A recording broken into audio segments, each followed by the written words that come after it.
o Seminário de Gases abordou uma bateria grande de diversos gases e faz parte do Programa de Segurança Química da Fundacentro para a adequação do Brasil e a sociedade brasileira à OIT 174, né, que é a prevenção dos acidentes químicos ampliados, né? Dentre os assuntos abordados, eu falei sobre o monóxido de carbono. Então, é muito importante a gente falar sobre o monóxido de carbono. Por quê? Porque nós temos, não só nas empresas, como nos lares também, muitas mortes acidentais por inalação do monóxido de carbono. Se vocês se lembram, há alguns meses atrás, uma família de brasileiros no Chile, que deve ser um clima muito frio, né? Eles morreram intoxicados por monóxido de carbono, 5 ou 6 pessoas. Então, é muito importante falar sobre ele. Inclusive, o governo de Minas fez uma cartilha sobre os riscos do monóxido de carbono. É muito interessante. Por quê? Porque essa cartilha é dirigida para a população como um todo, né? Na indústria, ele é utilizado em vários processos para a obtenção de alguns plásticos, né? Ele é utilizado como gás de síntese, né? Mas o grande problema do monóxido de carbono é a sua geração não intencional, né? Ninguém quer produzir monóxido de carbono, mas nos processos de queima, né, se eu tiver metano mais oxigênio, numa reação estequiométrica, eu teria dióxido de carbono, água e calor. Então, alguma coisa extremamente simples. Só que, se faltar um pouco de oxigênio, o carbono não chega a CO2 e para no CO, que é o monóxido de carbono, né, que é um gás venenoso, provoca asfixia química, extremamente perigoso. E se faltar mais oxigênio ainda, esse carbono não chega nem a monóxido de carbono, para no carbono, que é o negro de fumo. Por isso que a gente diz que fumaça é um processo de combustão incompleto, né? E o negro, o preto, é exatamente o carbono. Bom, uma coisa interessante é que no Brasil nós não temos estatística, mas os Estados Unidos têm estatística e a gente acaba usando a estatística deles, né?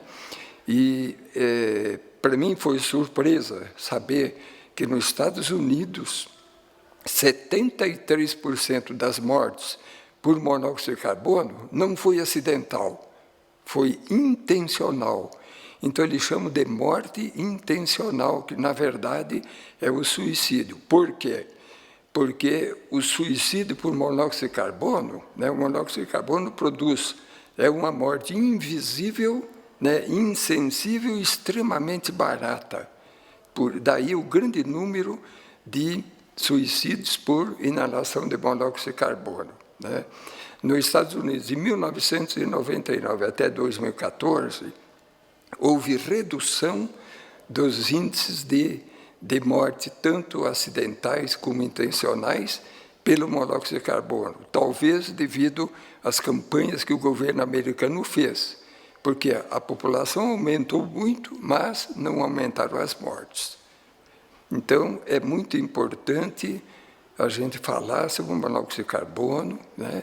Uma das recomendações, né, é você não utilizar, por exemplo, qualquer processo de combustão com as janelas e portas todas fechadas, né? Se tiver que utilizar geração de calor, então prefere-se a eletricidade, né? Que a eletricidade não gera o monóxido de carbono, tá?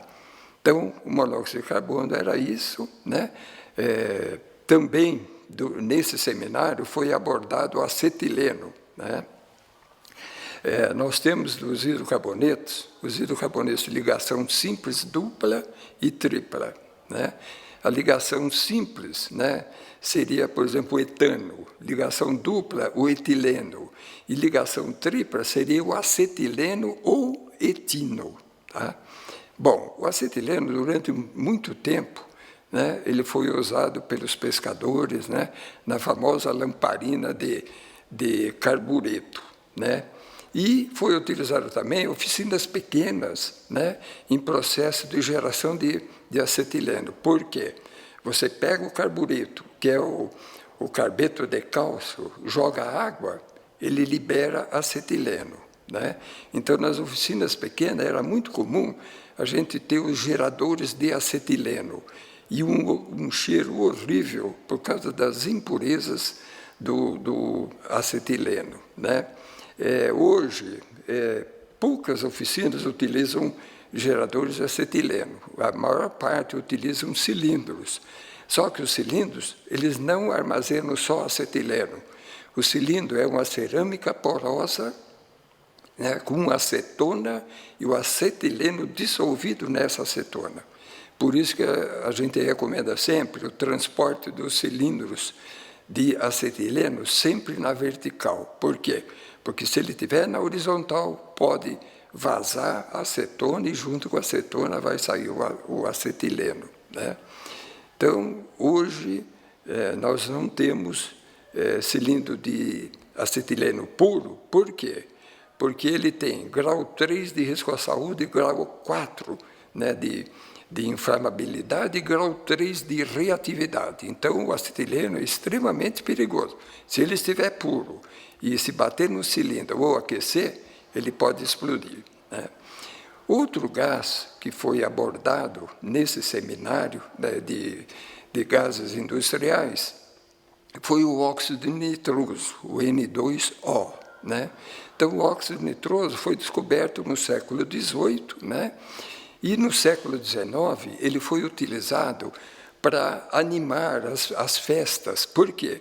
Porque quem cheirava o óxido nitroso tinha uma sensação de leveza, de felicidade, né? Então, seria como se fosse um álcool, né, para animar essas festas. Aí, um dentista, o Horace Wells, descobriu que as pessoas ficavam despreocupadas, né? E eles batiam, caíam, não sentiam dor. Ele começou a utilizar isso nos gabinetes dentários dele. Por quê? Porque o dentista é um profissional onde as pessoas chegam, tem pessoa que tem pavor de dentista, né? Então, o óxido de etileno faz com que o indivíduo se sinta mais despreocupado, mais alegre, né? E sente menos dor.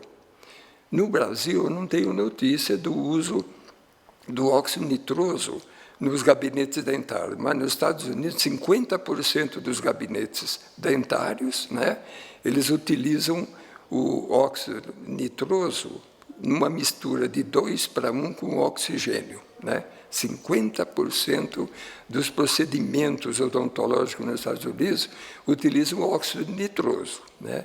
Outra aplicação para o óxido nitroso, que a gente chama de nitro, é para acelerar os motores nessas famosas corridas de velocidade, né? Porque ele injetado no combustível, ele aumenta muito a potência, né, dos motores, e o motor acaba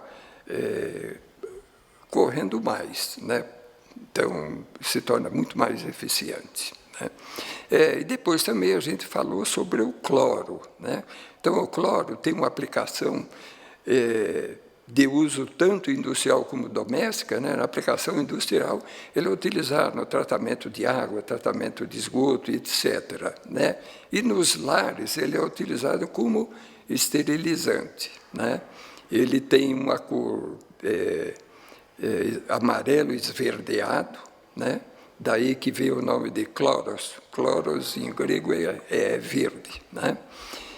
Então, foram esses gases que a gente abordou, né? Eu achei muito importante, né, a abordagem desses gases industriais, né, tanto do ponto de vista industrial como do ponto de vista da população como um todo, né, para orientar a população sobre os riscos, né, desses gases que são tóxicos, né? Alguns são inflamáveis, né? O caso do cloro não é inflamável.